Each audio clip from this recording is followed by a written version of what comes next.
अध्याय 3. साई भक्तीचे महात्म्य. श्री गणेशाय नमः. श्री साईबाबांनी गोविंद रघुनाथ दाभोलकर अर्थात हेमाडपंत यांना आपले चरित्र लिहिण्याची अनुमती दिली. बाबा त्यांना म्हणाले, तुम्ही हे लेखन कार्य चालू करा. हे कार्य पूर्ण होईल की नाही याची चिंता करू नका. माझ्या बोलण्यावर पूर्ण विश्वास ठेवून निर्धाराने ही सेवा करा. माझ्या लीलेचे लेखन केल्याने अविद्यारूपी दोषाचे निरसन होईल. या लीला भक्तिभावाने श्रवण केल्याने प्रपंचाची चिंता राहणार नाही. अंतःकरणात शुद्ध प्रेम वृद्धींगत होईल. या चरित्राचे सखोल चिंतन केल्याने नित्य नवीन बोध होत राहतील. ते ऐकून हेमाडपंतांचे मन निशंक झाले. साई चरणांना वंदन करून त्यांनी एका सुमुहूर्तावर श्री साईंच्या चरित्र लेखनास प्रारंभ केला. साईबाबा माधवराव देशपांडेंना नेहमी म्हणायचे, जो प्रेमाने माझे नाव घेईल त्याचे प्रेम मी वाढवत राहीन.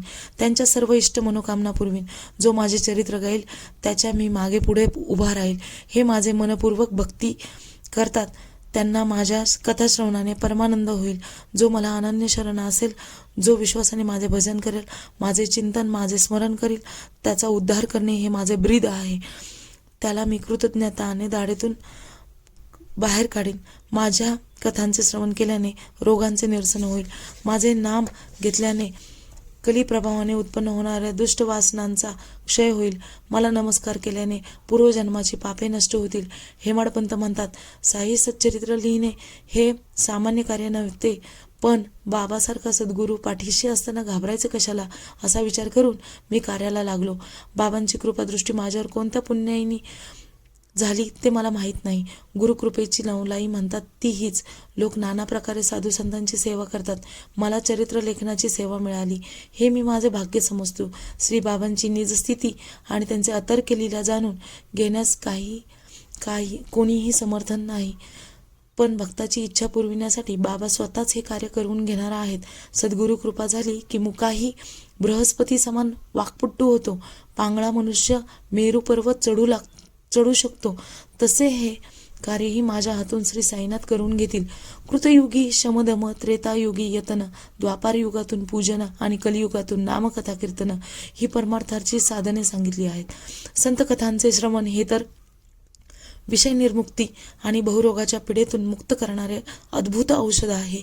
गुरुभक्तीने चारी पुरुषार्थ साध्य होतात. ही गुरुभक्ती साध्य व्हावी म्हणून ग्रंथांची मोठी भूमिका असते, योगदान असते. ते कार्य श्री बाबा माझ्या हातून करून घेत आहेत, त्याचाच मोठा आनंद आहे.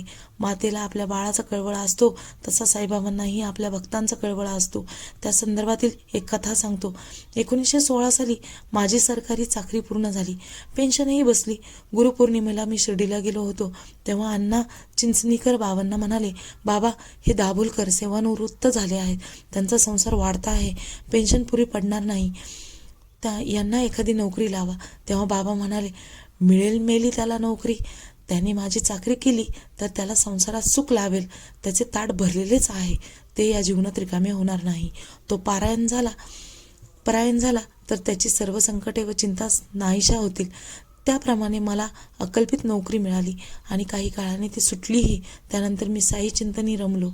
श्री बाबांचे चरित्र खऱ्या अर्थाने 4थ्या अध्यायापासून सुरू झालेले असले तरी गुरुरूपाने ते किती थोर होते ते सांगणारी एक लहानशी कथा हेमाडपंतांनी 3ऱ्या अध्यायात सांगितली आहे. एक रोहिला फकीर काही काळ श्री बाबांच्या बरोबर मशिदीत येऊन राहिला होता. त्याचे बाबांवर खूप प्रेम होते. तो दांडगट आणि स्वैर वर्तन करणारा होता. तो अहोरात्र बाबांच्या बरोबरच असायचा आणि मोठ्या आवाजाने कलमे म्हणायचा. ते त्याचे ओरडणे गावातील लोकांना फार त्रासदायक व्हायचे, त्यामुळे त्यांना झोपही येत नसे. पण बाबांची सहनशीलता एवढी मोठी होती की ते त्या रोहिल्याला काहीच बोलत नसत. त्यामुळे तो अधिकच चढला होता. कोणी त्याला गप्प करण्याचा प्रयत्न केला तर तो त्यांच्याच तोंडावर तोंड सोडायचा. त्यामुळे सर्व गाव त्याच्या विरुद्ध गेला. लोकांनी बाबांकडे त्याची तक्रार केली. तेव्हा बाबा म्हणाले, तुम्ही या रोहिल्याला त्रास देऊ नका. याची बायको याला त्रास देते म्हणून तो येथे येऊन राहिला आहे. तो मोठ्याने ओरडतो म्हणून ती येत नाही. तिला लाज लज्जा नाही. ती पडदाही पाळत नाही. हाकलून दिली तरी परत येते. तो ओरडायचा थांबला तर ती त्याला त्रास देईल व मलाही त्रास देईल. तो मोठ्याने ओरडतो ते माझ्यावर उपकारच आहेत. तो थकला की आपोआप गप्प राहील. त्यानंतर लोकांनी त्याच्याविषयी कधीच तक्रार केली नाही. रोहिला वेड्यापिऱ्यासारखा दिसत असला तरी त्याला बाबांविषयी अत्यंत आदर होता. भक्तीचे स्फुरण चढले की तो बेभान होऊन आपल्या धर्माला अनुसरून कलमे पाडायचा. आनंदाने अल्लाहो अकबर असा नामगजर करायचा. त्याला या भजनाचा चाळा आहे याचेच बाबांना कौतुक होते. ज्यांना हरिनामाचा कंटाळा आहे त्यांच्या वाड्याला बाबा कधीही जात नसत. हेमाडपंत म्हणतात, निद्रा ही भगवत भजनासारखी फार मोठा अडथळा आहे. भगवत भजनाकडे दुर्लक्ष केले की निद्रा नागवते. अर्थात कीर्तनी बैसता निद्रे नागविले असे होऊ नये. रोहिला अल्लाचा भक्त असल्यामुळे ईश स्वरूप साईबाबांना त्याची मोठ्या आवाजातील भजने आवडीने ऐकत असत. त्यानंतर हेमाडपंतांनी श्रीबाबांनी आपल्याला भक्तांना काय उपदेश केला हे लिहून ठेवले आहे. ते म्हणतात, एकदा मध्यान्हाची आरती झाल्यावर भक्त मंडळी आपापल्या घरी यायला निघाली तेव्हा बाबा सर्वांना उद्देशून म्हणाले, तुम्ही कोठेही असा, काहीही करा, तुमच्याकडे माझे सदैव लक्ष असते. मी सर्वांचा अंतर्यामी आहे. मी सर्वांचा स्वामी आहे. मी या विश्वाला अंतर्बाह्य व्यापून आहे. मी विश्वलीलेचा सूत्रधार आहे. मी सर्व भूतांची माता आहे. मी त्रिगुणांची साम्यावस्था आहे. मी इंद्रियांना प्रवृत्त करणारा आहे. मीच उत्पत्ती स्थिती लय करता आहे. जे जे डोळ्यांनी दिसते ते सर्व मीच आहे. जो माझ्याकडे लक्ष लावतो त्याला कलिकाळाचे भय नाही. ज्याला माझा विसर पडतो त्याच्यावर माया कोरडे ओढते. हा श्रीबाबांनी भक्तांना केलेला इशाराच होता. संत आणि ईश्वर यांच्यामध्ये भेद नसतो हेच यावरून स्पष्ट होते. ज्याला गुरुपदी लीन व्हायचे आहे त्याने गुरुचे गुणगान करावे, गुरुकथाचे कीर्तना किंवा श्रवण करावे. गुरुपदी दृढ निष्ठा जडली की परम कल्याण होते. बाबांची ही मधुरवाणी ऐकून मी सावध झालो. यापुढे फक्त गुरुसेवाच करायची असा दृढ संकल्प करून मी मुक्कामी परतलो. श्रोते हो, आता श्री साई चरित्रास आरंभ होत आहे.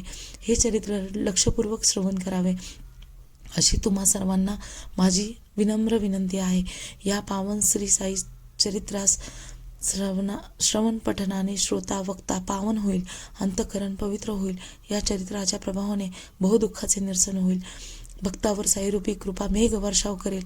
व्रते, उपवास, तीर्थयात्रा, तपश्चर्या, अनुष्ठाने यांनी जे साध्य होणार नाही ते या साई चरित्राच्या प्रेमपूर्वक श्रवणाने अनायासे प्राप्त होईल. अध्याय 3 समाप्त.